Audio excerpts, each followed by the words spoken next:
तर परमबीर सिंह हे आरोपी आहेत, त्यांना गांभीर्याने घेऊ नये अशी टीका खासदार संजय राऊत यांनी केलेली आहे। त्याला आता नितेश राणेंनी सुद्धा प्रत्युत्तर दिलंय। ओएसिस फर्टिलिटीच्या तज्ञांनी IVF उपचार पद्धतीद्वारे 1 लाखांहून अधिक जोडप्यांना मातृत्व प्राप्तीचा आनंद दिला आहे। मोफत अपॉइंटमेंट बुक करण्यासाठी आजच संपर्क साधा।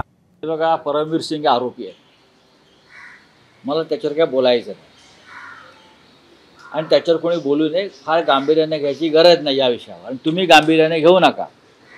देवेंद्र फडणवीस आणि त्यांचे पोपट सगळे लहान मोठे हे आता निवडणुका आहेत बरं का, त्यांना काहीतरी मिरच्या आणि पेरू खायला घालतील आणि पोपटपंची करून घेतील। आम्हाला त्याच्यावर बोलायचंच नाही आहे, हा विषय संपलेला आहे आमच्यासाठी।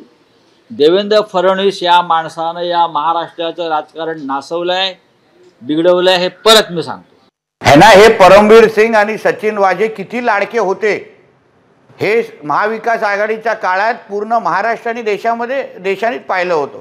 मी उद्धव ठाकरे असतील, अनिल देशमुख जे असतील, हा संजय राजाराम राऊत असेल, त्यांना सांगतो की तुम्ही खरंच मर्द असाल तर परमबीर सिंगच्या बरोबर नार्कोटाईज घेऊन दाखवा। चोरांसारखं आणि बायल्यासारखे उत्तरं हे संजय राजाराम राऊतनी देऊ नये। तुझ्या आणि तुझ्या मालकाचा बुरखा फाडण्याचं काम हे परमबीर सिंग आणि सचिन वाजे आता करतायत। एबीपी माझा, उघडा डोळे बघा नीट।